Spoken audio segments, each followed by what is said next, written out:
اس کو کہتے ہیں ناک کی آواز.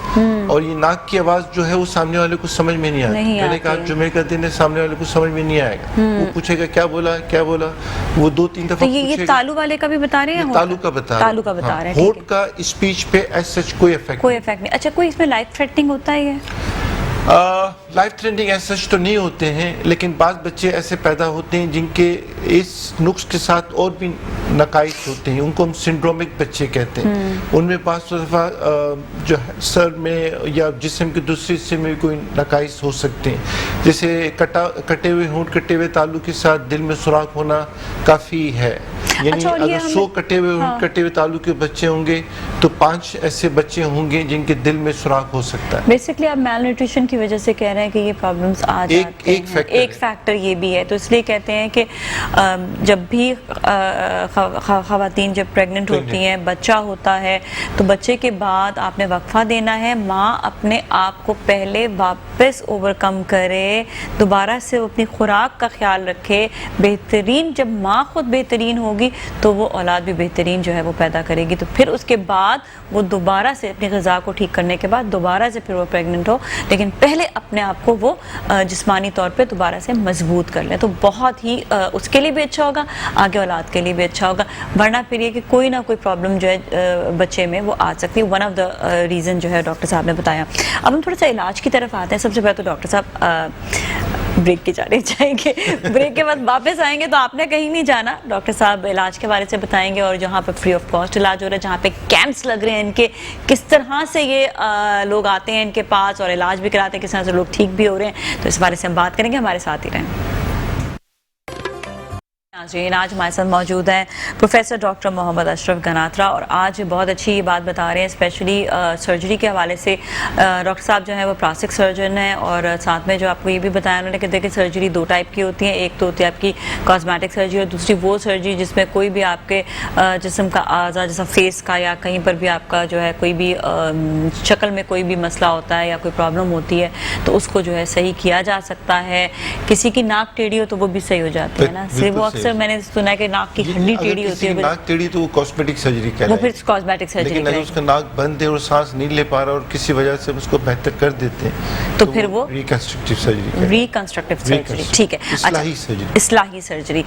لیکن ابھی ہم جو بات کر رہے ہیں وہ اسپیشلی ان بچوں اور بڑوں کے حوالے سے بھی جن کے جو ہے ہونٹ کٹا ہوا ہوتا ہے یا جن کا تالو نہیں ہوتا. لیکن آپ نے بتایا جن کا تالو نہیں ہوتا 18 مہینے تک وہ کروا سکتے ہیں, اس کے بعد پھر اس سے بعد بھی کروا سکتے ہیں, لیکن ہم ریکمینڈ کرتے ہیں کہ 9 سے 18 مہینے میں ہو جائے تاکہ جو اسپیچ میکنزم ہو اس کا نارملی ڈیولپ وہ بہتر ہو جائے, کیونکہ بعد میں اسپیچ اس کو کرنے میں بھی پرابلم ہی رہے گی. اگر لیٹ کرائیں گے تو اسپیچ میں پرابلم رہے گی. ٹھیک ہے, تو اب آپ بتائیے گا کہ ایک تو المصطفیٰ میں آپ جو ہے وہاں پر سرجری ہو رہی ہے اور آپ کے کیمپس بھی ہوتے ہیں, دونوں کے حوالے سے بتائیے گا, اور سرجری کیسے کرتے ہیں, کیا ہے پروسیجر, کیا ہے, جو لوگ دیکھ رہے ہیں جو آنا چاہ رہے ہیں وہ کیسے کانٹیکٹ کر سکتے ہیں, آپ ذرا اس کو پورا آپ بتائیے گا. بیسیکلی سن 2007 سے ہم نے المصطفیٰ میں کام شروع کیا ہے. بیسیکلی ہمارا جو مین ٹارگیٹ تھا وہ پور پاپولیشن تھا, جس میں نے بتایا کہ زیادہ تر غریب لوگوں میں ہوتا ہے اور غریب لوگ ان چیزوں کو افورڈ نہیں کر سکتے. اور سب سے امپورٹنٹ جو چیز یہاں میں بتانا ضروری سمجھتا ہوں وہ کہ کٹا ہونٹ کٹا تالو کا جو علاج ہے وہ ملٹی ڈسپلنری ہے. ہم اس کو ملٹی ڈسپلنری اصطلاح سے کہتے ہیں. اس کا مطلب یہ ہے کہ ایک آدمی کا کام نہیں ہے اس میں, گو کہ ایک آدمی کا کام زیادہ یا کم ہو سکتا ہے لیکن ایک آدمی کا کام نہیں. اس میں جو مین کام ہے, جو جس بچہ پیدا ہوتا ہے سب سے پہلے اس کو بچوں کو ڈاکٹر دیکھتا ہے, اس کو فیڈنگ ایڈوائز کرتا ہے اور اس کی نرشمنٹ کا خیال کرتا ہے. ساتھ میں جیسے تھوڑا سا بچہ وہ بہتر ہوتا ہے تو ہم اس کو آرتھوڈونٹسٹ کے پاس بھیجتے ہیں. جو بچے پیدا ہوتے ہیں کہ ہونٹ کافی کھلے ہوتے ہیں, تالو کافی کھلے ہوئے ہوتے ہیں, تو آرتھوڈونٹسٹ کیا ہوتے ہیں؟ آرتھوڈونٹسٹ دانتوں کی ڈاکٹر کی ایک قسم ہے جو اسپیشلائز کرتے ہیں آرتھوڈونٹسٹ پہ. وہ ٹیپے لگاتے ہیں, تارے لگاتے ہیں, کچھ پلیٹس بھی لگاتے ہیں, جبڑے کو پہلے جو وہ صحیح کرتے ہیں, جبڑے اور ہونٹ دونوں کو قریب لاتے ہیں اور ناک کو اوپر اٹھاتے ہیں. آرتھوڈونٹسٹ کا کام ہے. پھر پلاسٹک سرجن کا کام ہے, پھر اسپیچ تھراپسٹ کا کام ہے, پھر ENT والے کا بھی کام ہے, ENT سرجن کا. ساتھ میں سائیکولوجسٹ کا کام ہے, سوشل ورکر کا کام ہے, اور اینستھیٹسٹ کا کام. ان سب لوگوں کے اپنے اپنے رولز ہیں اور ملٹی ڈسپلنری ہے. ٹیم کا کام ہے کہ ہر آدمی اس کو دیکھے اور اپنی مطلب آپ کے ساتھ پوری ایک ڈاکٹر سی ٹیم ہے جو یہ کام کر رہی ہوتی ہے, ایک شخص کا یا ایک ڈاکٹر کا کام نہیں ہے. پچھلے سالوں کے اندر المصطفیٰ میں یہ ٹیم کا بنا لی ہے. اب ہمارے پاس المصطفیٰ میں آرتھوڈونٹسٹ بھی ہے, ہمارے پاس اسپیچ لینگویج پیتھولوجسٹ بھی ہے, ENT سرجن بھی ہے, سائیکولوجسٹ بھی ہے. تو ہمارے پاس جو پیشنٹ آتا ہے اس کو ادھر ادھر جانے کی ضرورت نہیں ہے. پہلے یہ ہوتا تھا کہ بھائی آرتھوڈونٹک ٹریٹمنٹ ہے تو آپ فلاں جگہ پہ جائیں, یا آپ کو سائیکولوجسٹ کی ضرورت ہے تو آپ فلاں جگہ جائیں. اب ایسا نہیں ہے. اب ایسا ہے کہ ایک ہی روف کے نیچے تمام اسپیشلٹیز ہم لوگوں نے جمع کر لی ہیں, اور ہم نے اس پروگرام کو کلیفٹ پاکستان کا نام دیا ہے. اور انٹرنیشنل آرگنائزیشنز ایک ہیں DCKH, وہ بھی ہمارے ساتھ شامل ہیں اس پروگرام میں, اور وہ ہمیں مدد کرتے ہیں ٹیکنیکل اور دوسری طریقے سے بھی, اور ہم لوگ اس پروگرام کو آگے لے کے چل رہے ہیں. ہماری جو شرط ہے وہ یہ ہے کہ پیشنٹ اگر غریب ہے, نان افورڈنگ ہے, تو وہ ڈیفینیٹلی اس کا ٹوٹل علاج وہ فری ہو جائے گا. وہی علاج جو 5, 6, 8 لاکھوں میں ہوتا ہے یا لاکھوں میں ہوتا ہے, وہ ٹوٹلی فری آف چارج ہو جاتا ہے المصطفیٰ میں. نہ اس کی سرجری کے چارجز لگتے ہیں, نہ آرتھوڈونٹک ٹریٹمنٹ کے چارجز لگتے ہیں, نہ اسپیچ تھراپسٹ کے چارجز لگتے ہیں. یہ سارے کے سارے اسپیشلسٹ, سارے کے سارے لوگ, ہم سب لوگ ٹوٹلی فری آف چارج دیکھتے ہیں. صرف مریض کا یہ اطمینان کرنا ہم نے ہوتا ہے کہ یہ نان افورڈنگ ہے. آج کل یہ بھی ہو گیا ہے کہ کافی لوگ ہیلتھ پہ خرچ کرنے سے گھبراتے ہیں. جب ان سے ہم سوالات کرتے ہیں کہ بھائی آپ نان افورڈنگ, وہ کہتے ہیں ہم نان افورڈنگ. ہم صرف موبائل ہی دیکھتے ہیں تو 50, 60 ہزار, 70 ہزار کا ان کی جیبوں میں موبائل ہوتا ہے. اگر کوئی 60, 70 ہزار, 80 ہزار کا موبائل افورڈ کر سکتا ہے, لیکن وہ چاہتا ہے کہ علاج فری ہو. کیوں وہ چاہتا ہے علاج فری ہو؟ کہ ہیلتھ پہ لوگ خرچ کرنے سے گھبراتے ہیں, یا لوگ سمجھتے ہیں کہ ان کی پرائرٹی ہیلتھ پہ خرچ کرنا نہیں. گیجٹس اور وہ مٹیریلسٹک چیزوں پہ اتنا چلے جاتے ہیں کہ وہ I think health is a first priority.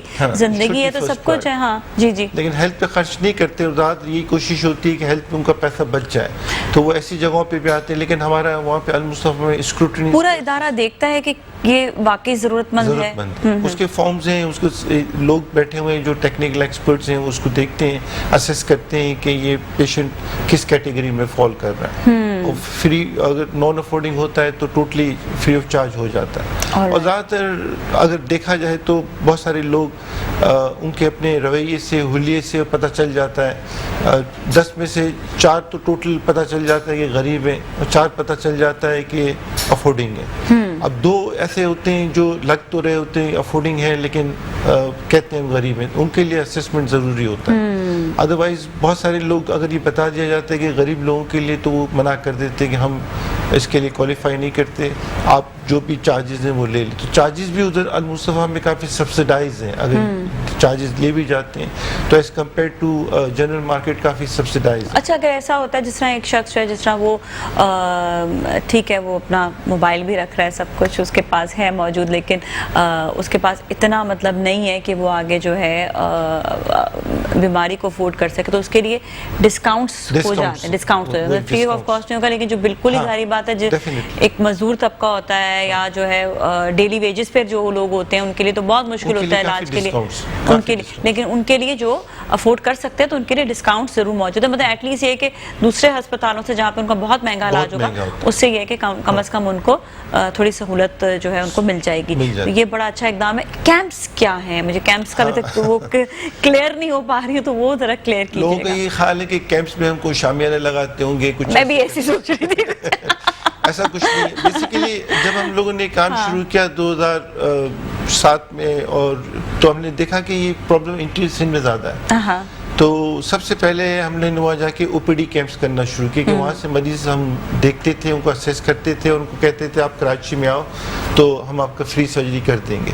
اب سب سے بڑا پرابلم ہم نے یہ دیکھنا شروع کیا کہ جب ہم 10 مریض دیکھ کے آتے تو اس میں سے 2 کراچی آتے تھے, 8 نہیں آتے. ہم نے کہا یہ تو ہمارا جانا بیکار ہو رہا ہے کہ ہم وہاں جاتے ہیں اور کوئی مریض واپس نہیں آتا. تو پھر ہم لوگوں نے ڈسکشن شروع کیا, اس نظر پہنچے کہ وہیں پہ سرجری کریں, جہاں پہ جس ہاسپٹل میں ہم جا کے OPD کر رہے ہیں وہیں پہ سرجری کریں. اب وہاں پہ سرجری کرنے کے لیے جو ہم لوگوں نے جائزہ کیا تو وہ سب سہولت جو ہوتی ہیں ان کا فقدان تھا. پھر ہم لوگوں نے سوچا کہ اس کا کیا کیا جائے. پھر ہم نے یہ سوچا کہ بھائی جو چیزیں سہولتیں ادھر نہیں ہیں ان سب سہولتوں کو جمع کیا جائے. جیسے اینستھیزیا مشین نہیں ہے تو اینستھیزیا مشین خریدی جائے, مانیٹر نہیں ہے تو مانیٹر خریدا جائے, آکسیجن نہیں ہے تو آکسیجن کا انتظام کیا جائے. تو یہ ساری چیزیں کر کے ہم لوگوں نے ساری چیزیں جمع کر کے فلنٹروفس کے ذریعے یہ چیزیں ساری جمع کی, اور اس طرح سے ہم لوگوں نے وہاں جانا شروع کیا. اب ہم لوگ کیا کرتے ہیں کہ ایک ہوسٹ ہمارا ادھر ہوتا ہے, ایک میزبان ہوتا ہے جو وہاں کا کوئی سوشل ورکر ہو سکتا ہے, کوئی آرگنائزیشن ہو سکتی ہے, کوئی وڈیرا ہو سکتا ہے, کوئی بھی ہو سکتا ہے, جو ہمارے رہنے کا کھانے پینے کا انتظام کر دیتا ہے. ہم لوگ اپنی ساری ٹیم لے کے جاتے ہیں, اس ٹیم میں ساری چیزیں شامل ہوتی ہیں, جو اینیستھیزیا مشین ہے, جو ساری چیزیں ہوتی ہیں, انسٹرومنٹس ہیں, ہم وہاں جا کے قیام کرتے ہیں. 3 سے 4 دن رہتے ہیں ہم لوگ, وہاں مریضوں کو دیکھتے ہیں اور وہیں پہ آپریٹ کرتے ہیں.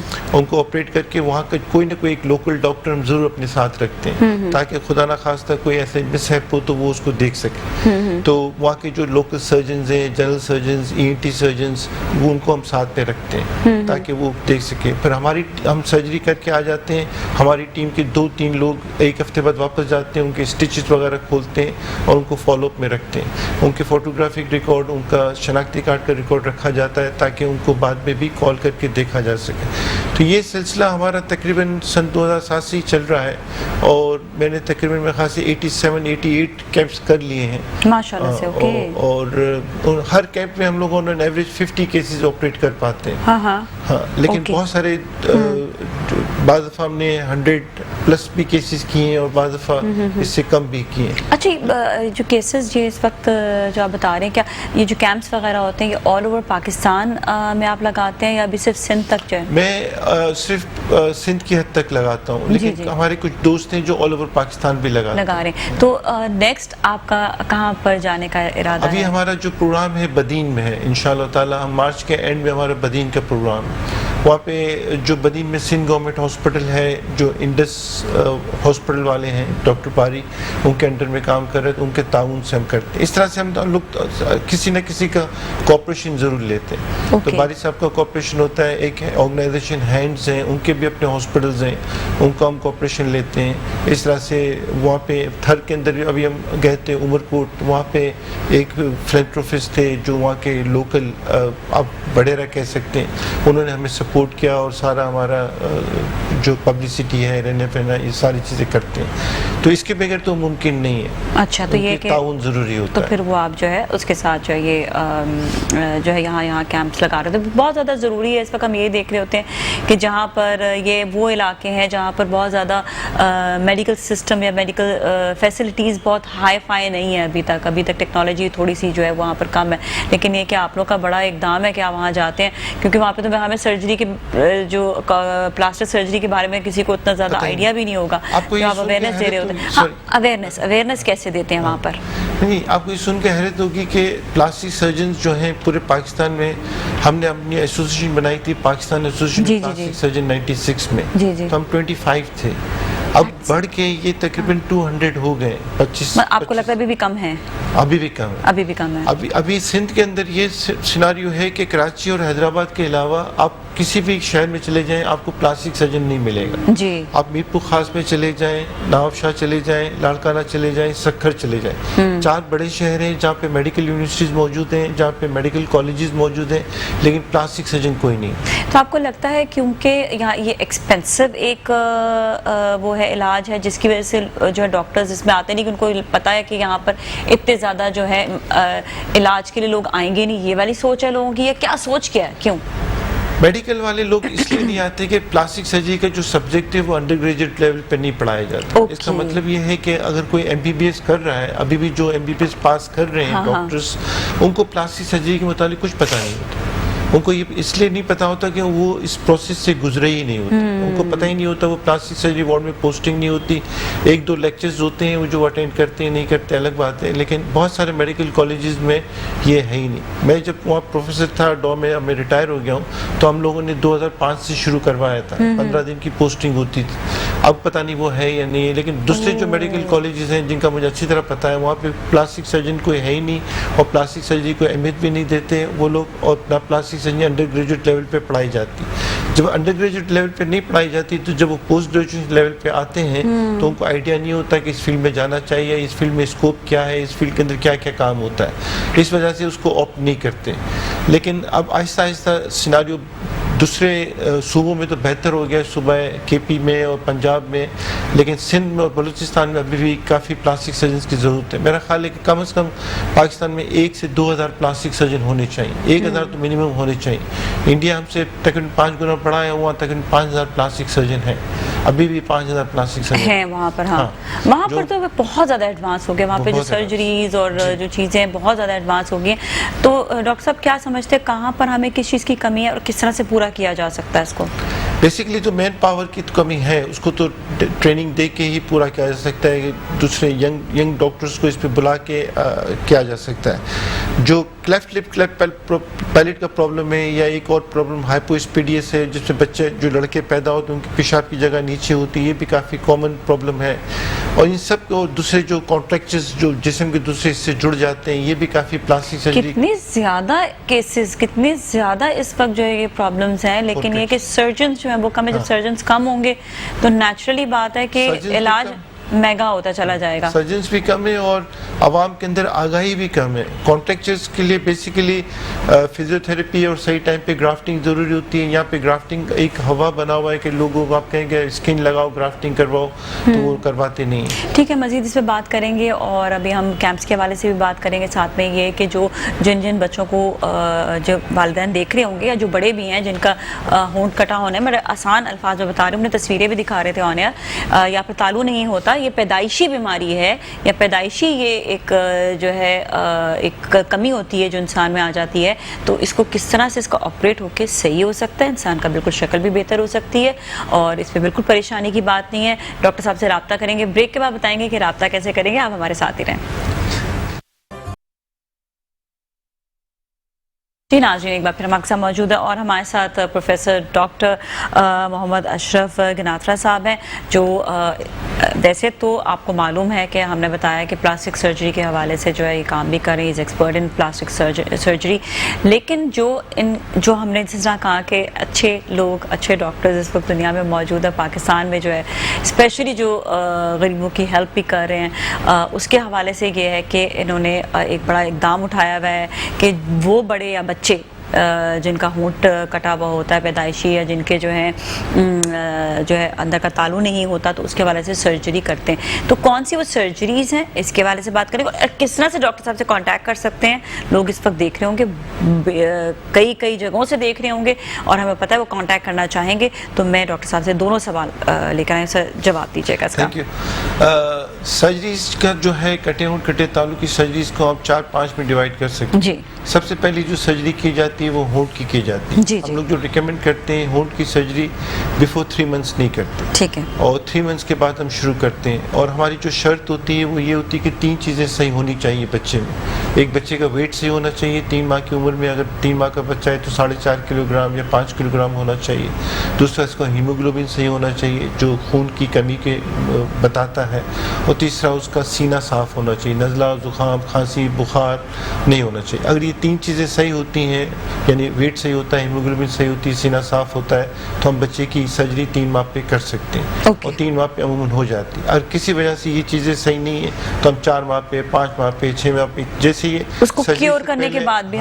سرجری سے پہلے ہم یہ تینوں چیزیں صحیح کر کے فوری طور پہ ہونٹ کی سرجری کر دیتے ہیں. ٹھیک ہے, ہونٹ کی سرجری کے بعد بچے کو واپس آرتھوڈونٹسٹ کے پاس بھیجا جاتا ہے, اور وہ اگر ناک کے اندر کوئی پرابلم ہوتا ہے تو وہ ریٹینر وغیرہ لگاتے ہیں یا نہیں لگاتے, وہ فیصلہ وہ کرتے ہیں. اس کے بعد جب بچہ 9 مہینے کا ہوتا ہے تو 9 مہینے سے لے کے 18 ماہ کے درمیان ہم تالو کی سرجری ریکمینڈ کرتے ہیں. اور ہونٹ اور تالو کی سرجری میں زیادہ میں امپورٹنس اور جو میں اسٹریس دیتا ہوں وہ تالو کی سرجری پہ دیتا ہوں, اس لیے کہ تالو کا جو تعلق ہے نا وہ آواز سے ہے, اور آواز کو جو تعلق ہے وہ لائف میں آگے بڑھنے سے ہے. آواز کا تعلق جو ہے وہ آگے بچے کو لے جائے گا. آواز صحیح نہیں ہوگی, بچہ بولے گا نہیں, بچہ اسکول میں پیچھے رہے گا, معاشرے میں پیچھے رہے گا, ایک کارآمد فرد نہیں بن سکے گا. تو یہ ضروری ہے کہ تالو کی سرجری 9 ماہ سے 18 ماہ کے درمیان ہو جائے تاکہ بچے کی آواز نارمل ہو. اور اس کے لیے بھی یہ 3 شرائط ہیں کہ بچے کا وزن صحیح ہونا چاہیے, ہیموگلوبن نارمل ہونی چاہیے اور سینہ صاف ہونا چاہیے. اگر یہ تینوں چیزیں صحیح ہوتی ہیں تو ہم تالو کی سرجری کر دیتے ہیں. اگر کسی وجہ سے بھی تالو کی سرجری لیٹ ہو رہی ہوتی ہے, خون کی کمی ہے, سینہ صاف نہیں ہے, بچے کا وزن کم ہے, تو ہم پیڈیٹیشین کو پھر سے انوالو کرتے ہیں, بچوں کے ڈاکٹر کو انوالو کرتے ہیں اور ان کو بورڈ میں لے کے چلتے ہیں کہ بھائی بچے کا وزن صحیح ہو, دوسرے پرابلم صحیح ہو تو ہم سرجری کر سکیں. جیسے ہی ہم سرجری کرتے ہیں اس کے 3 ہفتے کے بعد ہم پھر سے اسپیچ تھراپسٹ کے پاس بھی ان کو بھیج سکتے ہیں کہ وہ دیکھیں کہ ایویلیٹ کرے کہ کوئی مسئلہ تو نہیں ہے. تو یہ جب سرجریاں ہو جاتی ہیں اس کے بعد بچہ چلتا رہتا ہے, اور جو کٹے ہونٹ کٹے تالو جن کے دونوں ہوتے ہیں ان کے مسوڑے بھی کٹے ہوئے ہوتے ہیں, جس کو ہم ایلویلس کہتے ہیں. تو ایلویلس جو یہ بات یہاں سمجھنا ضروری ہے, بہت ساری مائیں, بہت سارے لوگ پریشان ہو رہے ہوتے ہیں کہ دانت کیسے آئیں گے, دانت ٹیڑھے آئیں گے, سیدھے آئیں گے. تو یہ سمجھنا ضروری ہے کہ جو یہ سارے کے سارے دانت ہوتے ہیں دودھ کے دانت ہوتے ہیں, جن کو ہم ڈیسیڈوس ٹوتھ کہتے ہیں. یہ سارے کے سارے گر جاتے ہیں, ان میں سے کوئی بھی نہیں رہتا. پرماننٹ ٹیتھ آتا ہے 6 سال میں, پہلا آتا ہے انسائزر اور اس کے بعد دوسرے پرماننٹ ٹیتھ آنا شروع ہوتے ہیں. تو آرتھوڈونٹسٹ کا جو کام واپس شروع ہوتا ہے وہ 6-7 سال کی عمر میں واپس شروع ہوتا ہے, جب پرماننٹ ٹیتھ آ رہے ہوتے ہیں اور دودھ کے دانت گر رہے ہوتے ہیں. اس دوران میں آرتھوڈونٹسٹ کو یہ دیکھنا ہوتا ہے کہ جو دانت آئیں وہ ایک لائن میں ہیں, آگے پیچھے نہ ہو, مسوڑے آگے پیچھے نہ ہو, اور دانت ایک لائن میں ہو, اور بچے کی آواز صحیح ہو. یہ سارے فیکٹرز دیکھے جاتے ہیں. اور جب بچہ 8 سے 11 سال کا ہوتا ہے تو اس دوران میں کبھی بھی مسوڑوں کی سرجری کی جاتی ہے. مسوڑوں کی سرجری میں ہم کیا کرتے ہیں, ہم کولے کی جگہ سے ہڈی نکالتے ہیں. ہڈی کا گودا ہوتا ہے, اس کو ہم کینسلس بون کہتے ہیں, وہ نکال کے یہاں پہ پاکٹ بنا کے اس میں ڈالا جاتا ہے. اس میں یہ ہڈی اس لیے ڈالی جاتی ہے کہ جو دانت نکل رہا ہے, کینائن ٹوتھ نکل رہا ہے, وہ ہڈی کے تھرو سے نکلے, ہڈی کے درمیان سے نکلے, تاکہ وہاں پہ کوئی گیپ نہ رہے. تو یہ جو ہڈی کا گیپ ہے جس میں یہ کٹا ہوا ہوتا ہے جبڑا, وہ پھر اس تالو کی اس ہڈی کی سرجری سے بہتر ہوتا ہے. ٹھیک ہے. یہ 8 سے 11 سال کی عمر میں ہو جاتا ہے, اور پھر بچے کو واپس چھوڑ دیتے ہیں اور ہر سال اس کو دیکھتے رہتے ہیں. اچھا, اتنا لمبا پروسیجر ہوتا ہے ایکچولی. ہاں, ہر سال اس کی 3 چیزوں کو ضرور دیکھا جاتا ہے. ایک اس کی آواز کو دیکھا جاتا ہے, ایک اس کی چہرے کی نشو و نما کو دیکھا جاتا ہے, اور تیسرا اس کے دانتوں کو دیکھا جاتا ہے. تو کتنا لمبا یہ پروسیجر رہتا ہے تقریباً؟ پروسیجر تو سرجیکل پروسیجر تو چھوٹے ہیں, گھنٹے 2 گھنٹے کے, لیکن یہ پیشنٹ کے جو فالو اپ ہیں یہ لمبے ہیں, یہ 18-19 سال تک چلتے رہتے ہیں. لیکن ہم لوگ یہ نہیں کر رہے ہوتے کہ ہر مہینے بلا رہے, سال میں 1 دفعہ. اگر اس کی برتھ ڈے, ہم کہہ دیتے ہیں کہ آپ اپنی برتھ ڈے پہ بچے کا فوٹو کھینچیں اور 3 چیزیں اسیس کریں, اس کی آواز, اس کے چہرے کی نشو و نما اور اس کے دانت. اور ان میں کوئی مسئلہ ہے, دانتوں میں مسئلہ ہے تو آرتھوڈونٹسٹ کے پاس جائیں, چہرے کی افزائش میں مسئلہ ہے تو ہمارے پاس آئیں, پلاسٹک سرجن کے پاس. اسپیچ کا مسئلہ ہے تو اسپیچ لینگویج پیتھولوجسٹ کے پاس جائیں اور اپنی آواز کو بہتر کرائیں. بعض دفعہ آواز کی بہتری کے لیے بھی ہم سرجری کرتے ہیں, جس کو ہم فیرنگوپلاسٹی کہتے ہیں, لیکن وہ سرجری ہم اسپیچ تھراپسٹ کے مشورے کے ساتھ کرتے ہیں, تو اس سے بھی آواز بہتر ہو جاتی ہے, 100% نارمل نہیں ہوتی. تو فیرنگوپلاسٹی بھی تقریباً 6, 7, 8 سال کی عمر کے بعد کی جاتی ہے. لیکن ان بچوں کا سب سے امپورٹنٹ چیز یہ ہے کہ ان کا فالو اپ ہر سال ہونا چاہیے. اچھا, اور کتنے عرصے تک یہ فالو اپ رہتا ہے؟ آئیڈیلی تو 17-18 سال. اچھا, رہتا ہے. 17-18 سال میں جا کے پھر اس کی ناک کو دیکھا جاتا ہے, اس کی ناک میں کوئی مسئلہ مسائل ہے, ناک ڈھلکی ہوئی ہے, ناک ایک طرف ہو گئی ہے, یا ناک میں اور کوئی مسئلہ ہے, یا وہ بچہ 17-18 سال کا ہو چکا ہے, خود بڑا ہو چکا ہے, یا بچی ہے تو بڑی ہو چکی ہے. اگر اس کو کوئی احساس کمتری ہے, اس کو کوئی سائیکولوجیکل پرابلمز ہیں, اس کو کوئی اور مسئلہ مسائل ہے, تو سائیکولوجسٹ سے بھی ہیلپ لی جاتی ہے, اور اگر ضرورت پڑنے پہ اس کی سرجری کر کے ہم ناک کو بہتر کر سکتے ہیں تو ہم ناک کی سرجری بھی کہتے ہیں. اس کو کلیفٹ رائنوپلاسٹی کہتے ہیں. کلیفٹ رائنوپلاسٹی زیادہ تر 17-18 سال کی عمر کے بعد کی جاتی ہے, اور اس سے کافی حد تک ناک بہتر ہو جاتی ہے. یہ 17-18 سال میں اس لیے کی جاتی ہے کہ ناک کی گروتھ کمپلیٹ ہو جاتی ہے اس ٹائم پہ, اس کے بعد کوئی چینجز نہیں ہوتے. اگر ہم 12, 13, 14 سال میں کرتے ہیں تو پھر ناک گرو کرتا ہے, پھر چینجز ہو جاتے ہیں. تو یہ 17-18 سال میں اس لیے کی جاتی ہے کہ ناک ایک دفعہ گرو کر گئی. تو جب 17-18-19 سال کا ایک ایڈلٹ ہو جاتا ہے تو اس کے سائیکولوجیکل پرابلمس کو دیکھنے کے لیے سائیکولوجسٹ ہوتا ہے, آواز کے پرابلم کو دیکھنے کے لیے اسپیچ لینگویج پیتھولوجسٹ ہوتا ہے, اپیرنس کو دیکھنے کے لیے پلاسٹک سرجن ہوتا ہے, دانتوں کو دیکھنے کے لیے آرتھوڈونٹسٹ ہوتا ہے. تو یہ سارے کے سارے لوگ ہمارے پاس موجود ہیں. اور ان سارے کچھ سارے ملٹی ڈسپلنری ٹیم کے ساتھ ہم چل رہے ہیں، اور اس کو ہمارا پروگرام یہی ہے کہ انشاءاللہ تعالی ہر سال 1000 سے 1500 پیشنٹ ہم لوگوں نے آپریٹ کرنے اور ان کو دیکھنا ہے، اور جو پرانے پیشنٹ جو ہم آپریٹ کر چکے ہیں ان کو ہم آپ کے تھرو بھی ہم کہتے ہیں کہ ہمارے پاس ہمیں دکھائیں. ٹھیک ہے، اگر کسی نے کہیں اور سے بھی آپریشن کرایا تو وہ آ سکتے ہیں اور آ کر دکھا سکتے ہیں. ٹھیک ہے. اچھا، اب ہم تھوڑی سی بات کریں گے کہ کس طرح سے کانٹیکٹ کرنا ہے. المصطفیٰ آ کے المصطفیٰ میں ہماری او پی ڈی ڈیلی ہوتی ہے. ٹھیک ہے. وہ ڈیلی ٹائمنگز کوئی ہیں؟ 3 سے 4. نہیں، کلیفٹ پیشنٹس کے لیے چارجز نہیں. ٹھیک ہے. کوئی پلاسٹک سرجری کے اور پرابلمس کے لیے آئیں گے تو چارجز ہیں. ٹھیک ہے. لیکن کلیفٹ پیشنٹس کے لیے تمام چیزیں فری ہیں. فری ہیں. ٹھیک ہے.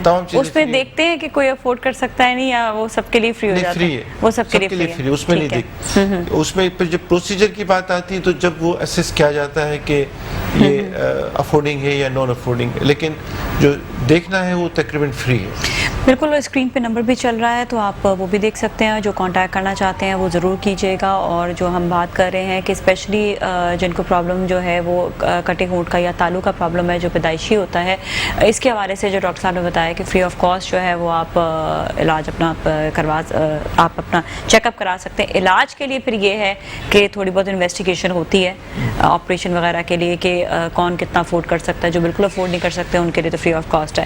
اسی طرح ڈاکٹر صاحب جو ہیں وہ کیمپس بھی لے کر جاتے ہیں مختلف علاقوں میں. نیکسٹ آپ نے بتایا کہ بدین میں اب کیمپ ہوگا، تو ہم لوگوں کو اویئرنیس دینا چاہتے ہیں. دور دراز علاقوں میں ہمارا شو دیکھا جاتا ہے، سندھ میں مختلف علاقوں میں دیکھا جا رہا ہے، تو وہاں پہ ہم یہی کہیں گے کہ جو آس پاس کے گاؤں ہیں، اگر بدین میں کہیں پر بھی کسی کو بھی اگر یہ مسئلہ ہے کسی بچے کو، تو وہ ضرور جو ہے آگاہی لے اور کنٹینیو جو ہے وہ آپ دیکھتے رہیں کہ کہاں کہاں کیمپس لگ رہے ہیں. ہاں، یہ بڑا امپورٹنٹ سوال ہے کہ یہ کیسے پتہ چلے گا کہ اب نیکسٹ کیمپ کہاں پر ہوگا. تو کوئی ایسی سائٹ، کوئی ایسی جگہ جہاں پر آپ لوگ بتاتے رہتے ہیں، اپڈیٹ دیتے رہتے ہیں؟ ہاں، ہمارا پیج ہے کلیفٹ پاکستان کے نام سے، اس پہ بھی ہم ڈالتے ہیں. اور جو کاوش اخبار ہے، سندھی کا اخبار ہے، اس میں زیادہ تر ہم ایڈ دیتے ہیں. کراچی کے نیوز پیپر میں جب ہم انٹیریئر سندھ میں کر رہے ہوتے تو کوئی ایڈ نہیں دیتے، لیکن فیس بک پیج پہ ڈال دیتے ہیں. تو لیکن کاوش اخبار اگر زیادہ تر پڑھا جاتا ہے انٹیریئر سندھ میں تو وہ اس پہ ہم لوگ ڈیفینیٹلی ایڈ ڈالتے ہیں، کر دیتے ہیں. ٹھیک ہے، یہ تو بہت امپورٹنٹ بات ہے. دوسرا یہ بھی کہ ظاہر بات ہے جس ہسپتال میں جاتے ہوں گے وہ ہسپتال والے بھی ان لوگوں کو ضرور کانٹیکٹ ہوتا ہوگا ان کے پاس، کہ جو بچے آتے ہوں گے تو پھر یہ کہ وہ آپ کو نیچرلی کانٹیکٹ جو ہے وہ کر لیتے ہوں گے. یہ بہت بڑا اقدام ہے. Thank you so much doctor صاحب، آپ کا شو میں تشریف لانے کا. کچھ کہنا چاہیں گے؟ ابھی شو کا وقت ختم ہو رہا ہے. ہاں، میں تمام ناظرین سے یہ کہوں گا کہ کٹے ہوئے ہونٹ، کٹے ہوئے تالو کو پلیز یہ نہ سمجھیں کہ یہ کوئی بری چیز ہے، اور یہ نہ کہیں کہ یہ چاند گرہن سورج گرہن کی وجہ سے. اس کا کوئی بھی تعلق چاند گرہن سورج گرہن سے نہیں ہے. اس کا کوئی بھی تعلق ماں کے منحوس ہونے سے نہیں ہے. اس کا کوئی بھی تعلق جادو سے، کالے جادو سے یا آسیب سے نہیں ہے. کٹا ہوا ہونٹ، کٹا ہوا تالو ایک پیدائشی نقص ہے جو جان لیوا بھی نہیں ہے، اور اس کا علاج ممکن ہے، اور اس کا علاج ملٹی ڈسپلنری ہے. ایک آدمی کا کام نہیں ہے. گو کہ پلاسٹک سرجن کا اس میں کام 80% ہے، لیکن باقی 20% کام دوسرے لوگوں کا ہے.